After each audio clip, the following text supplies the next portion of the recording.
তোমার মা কি কখনো তোমার জন্য এমন কিছু করেছে যেটা তুমি জানোই না? এই ছেলেটাও জানতো না, যতদিন না সে ওই কাগজটা খুলল। গরিব এক মা, দিনের আলো ফোটার আগেই যার যুদ্ধ শুরু হতো। ভাঙা টিনের ঘরে ভিজে মাটির গন্ধে ভরা সেই ছোট্ট ঘরটাই ছিল তার সবকিছু। স্বামী বহু বছর আগেই তাকে আর তার ছোট ছেলেটাকে ছেড়ে চলে গেছে। কোথায় গেছে কেউ জানে না। সেই থেকেই মা একাই সংসারের হাল ধরেছে। মানুষের বাসায় বাসায় কাজ করে, কারো থালা ধোয়ে, কারো কাপড় কাচে, কারো ঘর মুছে। দিন শেষে ক্লান্ত শরীর নিয়ে যখন ঘরে ফেরে, তখন তার চোখে শুধু একটাই স্বপ্ন জ্বলজ্বল করে। তার ছেলেটা একদিন মানুষ হবে, বড় হবে, আর এই দারিদ্র্যের শেকল ভেঙে বেরিয়ে আসবে। ছেলেটা খুব মেধাবী ছিল। পুরনো ছেঁড়া বই নিয়েও সে রাত জেগে পড়াশোনা করত। মায়ের কষ্ট সে বুঝত, কিন্তু কখনো মুখে কিছু বলতো না। মায়ের দিকে তাকিয়ে শুধু একটা কথাই ভাবত, আমাকে কিছু একটা করতেই হবে। কিন্তু ভাগ্য যেন তাদের সাথে সবসময় নিষ্ঠুর খেলা খেলত। একদিন স্কুল থেকে ফিরে ছেলেটার চোখ লাল, মুখ ভার। ব্যাগটা এক কোণে ছুঁড়ে ফেলে চুপচাপ বসে থাকল। মা বুঝতে পারল কিছু একটা হয়েছে। কাছে গিয়ে মাথায় হাতও রেখে নরম গলায় জিজ্ঞেস করল, কি হয়েছে বাবা? ছেলেটা কাঁপা গলায় বলল, মা, স্যার বলেছে আগামী সপ্তাহের মধ্যে ফি না দিলে আমাকে স্কুলে ঢুকতে দেবে না। কথাগুলো শেষ করতে না করতেই তার চোখ থেকে পানি ঝরতে লাগল। মায়ের বুকটা হু হু করে উঠল। সে জানত এই টাকাটা তার জন্য জোগাড় করা প্রায় অসম্ভব। ঘরে চাল নেই, কাজের টাকাও ঠিকমতো মেলে না। তবুও ছেলের চোখের পানি সে সহ্য করতে পারল না। নিজের কষ্ট গোপন করে হাসি মুখে বলল, এইটুকু নিয়ে কাঁদে? চিন্তা করিস না বাবা, টাকা আমি জোগাড় করব। ছেলেটা অবাক হয়ে মায়ের দিকে তাকালো। সেই চোখে ছিল বিশ্বাস, আবার একটু সন্দেহ, কিন্তু মায়ের কথার উপর তার আস্থা ছিল অটুট। পরের দিন ভোরে মা চুপচাপ ঘর থেকে বের হয়ে গেল। ছেলেটা তখনও ঘুমিয়ে। যাওয়ার আগে শুধু তার মাথায় হাত বুলিয়ে দিয়েছিল। সেই স্পর্শে ছিল অদ্ভুত এক কোমলতা, যেন অনেক কথা লুকিয়ে আছে তাতে। দিন যায়, রাত যায়, মা আর ফেরে না। ছেলেটা দিশেহারা হয়ে পড়ে। প্রতিবেশীদের কাছে খোঁজ করে যেখানে মা কাজ করত সেখানে যায়, কিন্তু কোথাও তার কোনো খবর পাওয়া যায় না। প্রতিদিন দরজার দিকে তাকিয়ে থাকে, যদি হঠাৎ করে মা ফিরে আসে। তার ছোট্ট মনটা ভয়ে, দুশ্চিন্তায় আর অপেক্ষায় ভেঙে যেতে থাকে। কয়েকদিন পর এক বিকেলে দরজায় কড়া নাড়ার শব্দ হয়। ছেলেটা দৌড়ে গিয়ে দরজা খুলে দেখে তার মা দাঁড়িয়ে আছে, কিন্তু তাকে দেখে যেন চেনা যাচ্ছে না। মুখ ফ্যাকাশে, শরীর দুর্বল, চোখে ক্লান্তির ছাপ। তবুও ঠোঁটে একটুখানি হাসি, হাতে একটা পুরনো ব্যাগ। ছেলেটা মাকে জড়িয়ে ধরে কাঁদতে শুরু করে। মা ধীরে ধীরে তার মাথায় হাত বুলিয়ে দেয় আর ব্যাগটা খুলে কিছু টাকা বের করে তার হাতে দেয়।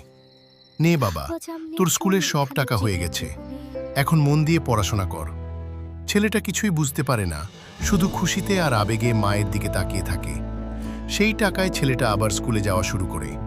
ধীরে ধীরে সে আরও ভালো করতে থাকে। সময়ের সাথে সাথে সে বড় হয়, কলেজে ভর্তি হয়, তারপর বিশ্ববিদ্যালয়ে। প্রতিটা ধাপে সে শুধু মায়ের কথা মনে রাখে, মানুষ হতে হবে। মা আগের মতো আর কাজ করতে পারে না। শরীর দিন দিন খারাপ হতে থাকে, কিন্তু সে কখনো কিছু বলে না। ছেলের সামনে সব সময় হাসি মুখে থাকে, যেন তার কোনো কষ্টই নেই। ছেলেটাও ব্যস্ত হয়ে পড়ে নিজের পড়াশোনা আর ভবিষ্যৎ গড়ার চিন্তায়, কিন্তু মায়ের প্রতি তার ভালোবাসা একটুও কমে না। একদিন হঠাৎ করেই মায়ের অবস্থা খুব খারাপ হয়ে যায়। তাকে হাসপাতালে নিতে হয়। ডাক্তাররা অনেক চেষ্টা করেও তাকে বাঁচাতে পারে না। ছেলেটার পৃথিবী যেন এক মুহূর্তে থেমে যায়। সে বুঝতেই পারে না এখন সে কাকে নিয়ে বাঁচবে। মায়ের নিথর দেহের পাশে বসে সে শুধু কাঁদতে থাকে, মনে হয় সব শেষ হয়ে গেছে। কয়েকদিন পর ছেলেটা মায়ের পুরনো জিনিসপত্র গুছাতে গুছাতে গিয়ে একটা ফাইল খুঁজে পায়। সেখানে কিছু মেডিকেল রিপোর্ট আর কাগজপত্র ছিল। কৌতূহল নিয়ে সে খুলে দেখে। তার চোখ ধীরে ধীরে বিস্ময়ে বড় হয়ে যায়, হাত কাঁপতে থাকে। সেখানে লেখা ছিল, কয়েক বছর আগে তার মা নিজের একটি কিডনি বিক্রি করেছিলেন। সেই অপারেশনের কাগজ, হাসপাতালের রিপোর্ট, সবকিছু স্পষ্ট করে বলে দিচ্ছিল তার পড়াশোনার টাকার জন্যই মা এই ত্যাগ করেছিল। ছেলেটার মনে হঠাৎ করে সেই দিনের কথা ভেসে ওঠে, যেদিন মা কয়েকদিনের জন্য হঠাৎ করে হারিয়ে গিয়েছিল, তারপর ফিরে এসে টাকা দিয়েছিল। সে বুঝতে পারে সেই সময়ই মা নিজের শরীরের একটা অংশ বিক্রি করে তার স্বপ্ন বাঁচিয়েছিল। তার বুকটা যেন ফেটে যায়। সে মাটিতে বসে পড়ে কাগজগুলো বুকে জড়িয়ে ধরে চিৎকার করে কাঁদতে থাকে। মা, তুমি আমাকে বললে না কেন? কিন্তু সেই প্রশ্নের উত্তর দেওয়ার জন্য মা আর নেই। চারদিকে নীরবতা। শুধু একটা সত্য খুব স্পষ্ট হয়ে দাঁড়ায়। একজন মা কখনো নিজের সন্তানের জন্য হিসাব করে না। সে নিজের সব কিছু দিয়ে দেয়, বিনিময়ে কিছু চায় না। ছেলেটা বুঝতে পারে সে আজ যে জায়গায় দাঁড়িয়ে আছে তার পেছনে আছে এক নিঃস্বার্থ ত্যাগ, এক মায়ের অদৃশ্য রক্ত, ঘাম আর অশ্রু। কিন্তু সেই মাকে ধন্যবাদ দেওয়ার জন্য, তাকে জড়িয়ে ধরার জন্য, তার কাছে ক্ষমা চাওয়ার জন্য সময় আর নেই।